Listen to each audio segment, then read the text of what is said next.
Non, la question que je voulais poser avant ce match-là, c'est est-ce que le football aime les belles histoires, les planètes, les histoires de planètes qui s'alignent, ce genre de choses un petit peu irrationnelles qui viennent un peu au bout du rationnel, raconter une belle histoire. Parce que le rationnel, bah, on l'a compris cette année avec le PSG, il y a toutes ces choses qui sont très positives. C'est la progression d'ensemble d'une équipe qu'on n'avait probablement pas imaginé atteindre un tel niveau, puisque en décembre, on était encore à se demander si elle allait sortir de la phase de poule et beaucoup de gens au club étaient en panique.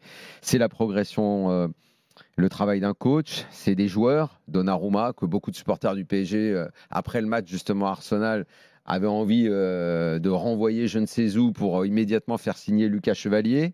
Il ne faut pas oublier toutes ces choses-là dans une saison quand même, parce que tout ça, ça a existé. Un Dembélé pareil, que plus personne ne pouvait voir en peinture, tellement à 5 mètres il était capable de rater le cadre. Un Nuno Mendes qui a presque demandé à s'en aller, mais qu'on a rattrapé. Tous ces joueurs qui ont atteint des niveaux, je ne parle même pas de Fabien Ruiz, parce que alors lui, ça fait 2 ans que tout le monde se moquait de lui à Paris. Tous ces joueurs, ce coach, ce staff, ce club, qui, dans une unité qu'on a, honnêtement, je ne sais même pas si on a connu ça au PSG, à part peut-être la première période Qatar, mais certainement plus depuis 2017, où le club s'est fracturé post-remontada dans une politique sportive complètement folle, à recruter tout et n'importe qui, sans la moindre unité dans le vestiaire. Ça me rappelle un peu les années 90 où tout le monde était fier de cette équipe, tout le monde était fier du PSG, qu'elle perde, qu'elle gagne. Bon, à l'arrivée, elle finissait par perdre en demi-finale. Elle a quand même gagné une Coupe d'Europe, elle a fait une autre finale. Bref, c'est la période la plus faste de l'histoire du PSG. Et cette année, eh bien, peut venir supplanter cette période que j'estime la meilleure de l'histoire. Pour ça, il faut aller au bout. Il faut surtout se qualifier demain. Et j'en arrive à cette chose irrationnelle. Est-ce qu'on peut croire à un moment que ça tourne, que la roue tourne et qu'on se dit ça va bien finir par tomber? Parce que si jamais ça ne devait pas tomber et que demain on devait vivre quelque chose de fou, à savoir un Arsenal qu'on a vu faible la semaine dernière, ou en tout cas inférieur au PSG, qu'ils viennent au parc se qualifier, ça renverrait le PSG à tous ces vieux démons.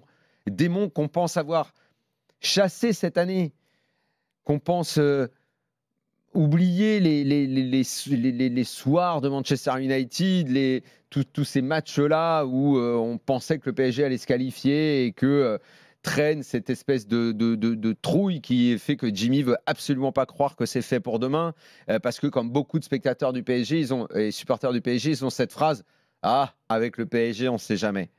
Ça, c'est de l'irrationnel. C'est totalement irrationnel parce que quand tu maîtrises autant ce que tu fais, et le PSG maîtrise en ce moment parfaitement ce qu'ils font, et je dirais jamais assez à quel point la constitution de ce staff, avec enfin un apport mental dans le sport de haut niveau qui est précieux, si on pouvait enfin vaincre ce côté irrationnel et qu'on arrête ces phrases qui finalement ne veulent rien dire, exactement comme l'histoire ah, ça va enfin tomber, la roue va tourner, ça va, c'est bon, les planètes sont alignées pour que ce soit cette année, mais que juste le PSG, parce qu'ils sont supérieurs, demain se qualifie parce qu'ils ont gagné 1-0 et puis après advienne que pourra en finale, quoi. Est-ce que par essence, le football, c'est pas le sport le plus irrationnel? Tu vois, comparé à d'autres, où le plus fort gagne. Au rugby, souvent, le plus fort gagne. Au basket aussi. Enfin, au foot, c'est différent. Probablement. Mais est-ce que le PSG n'a pas cette année, ou en tout cas dans cette phase-là depuis janvier, réussi à faire tomber toutes les barrières de l'incertitude et à faire en sorte que se dégage de cette équipe une confiance qui non seulement fait peur à l'adversaire,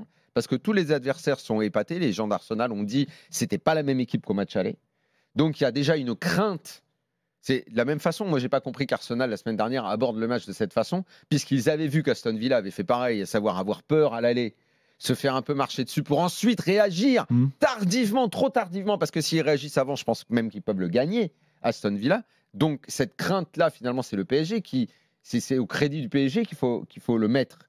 Si tu arrives à rentrer dans la tête de l'adversaire, et c'est ce que fait le PSG en ce moment, ils arrivent à rentrer dans la tête des adversaires, alors tu chasses l'irrationnel, tu réduis l'incertitude et tu envoies un message que ça y est, enfin, t'es fort.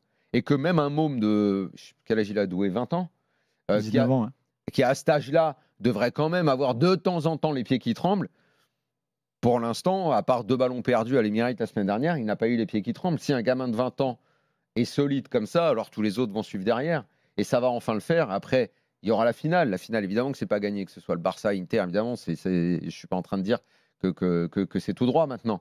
Mais au moins, ne serait-ce que d'aller en finale, un truc que le PSG, je suis désolé, en Ligue des Champions, ils l'ont fait en 2020 et ils l'avaient fait 2 fois en Coupe des Coupes. Mais ça date tout ça, quoi. C'est 96-97, donc on n'est pas dans quelque chose de banal. On est dans quelque chose d'extraordinaire qui devrait demain soir se faire de façon simple. Après demain soir.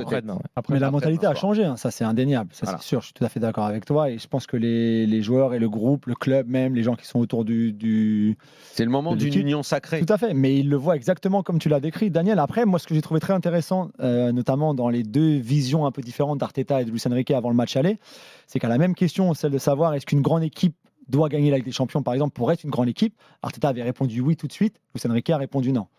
Il ne faut quand même pas oublier qu'on est dans l'année 1 de ce projet-là, du projet post-Mbappé, du vrai projet de Luis Enrique. La saison dernière, elle ne compte pas finalement parce que ce n'est pas Luis Enrique comme il aurait voulu, ce n'est pas l'effectif qu'il voulait avoir, ce n'est pas l'équipe qu'il voulait avoir.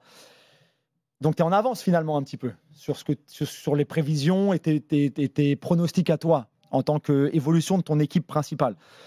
Donc, mais oui, je suis d'accord avec toi. Pour moi, tout est prêt là, tout est maintenant et là pour que non seulement ils aillent en finale. Là, tu remets une dose de ce serait trop tôt. Donc, c'est pas logique que ce soit trop tôt. Donc, non, mais c'est dans le sens où, malgré le fait que ce soit je pense que le PSG a trop perdu de temps aussi, pour laisser passer encore le temps là maintenant. Daniel, justement, tu ne dois pas être pressé maintenant alors que toi-même, à l'automne, tu n'y croyais pas forcément. Je n'ai pas dit que j'étais pressé. Je t'explique pourquoi. C'est que moi, je pense que, comme tu l'as dit, et je le disais, je maintenais ce cap dès le départ, par rapport à l'année passée d'ailleurs, c'est l'idée d'une progression. Je pense que moi, j'ai abordé le match en pronostic, entre guillemets, avant Arsenal, sur une simple idée, c'est le match de poule, mois d'octobre, où on est le PSG, où on est Arsenal. C'est plus le même PSG, ça n'avait plus rien à voir, c'est pas la même histoire. Tu pouvais pas faire le truc en disant oui, mais attention, ils ont perdu en poule.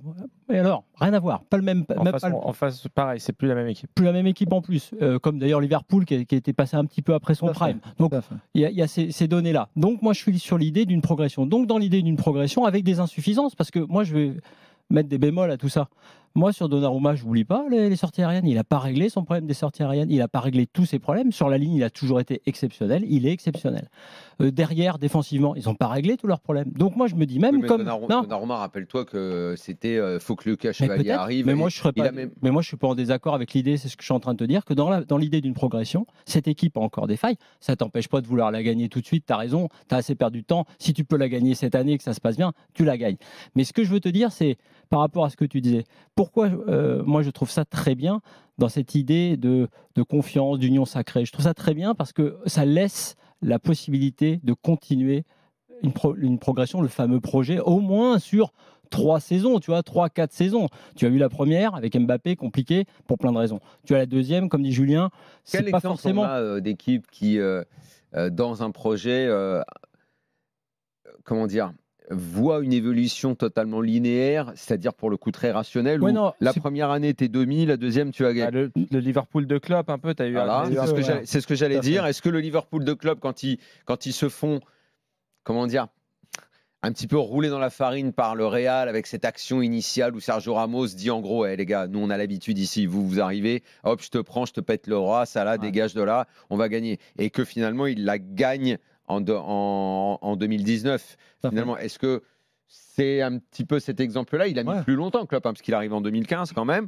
Mais c'est pour ça. Mais c'est pas toujours très net. Non, c'est pas que c'est net. C'est pas que c'est net. L'expression projet, moi, m'a toujours un peu saoulé. Oui, mais en l'occurrence, ce que défendait, et moi, ce que je défendais, mais ce que défend surtout Luis Enrique auprès de ses propres dirigeants, et ce qu'il essaie d'expliquer plus ou moins à tout le monde, c'est que lui pense toujours, là je pense ce soir, que son équipe elle est perfectible. Il a dit encore, est-ce que vous êtes meilleur? Oui, on est meilleur qu'il y a quelques temps, mais on n'est pas encore aussi bon qu'on devrait l'être.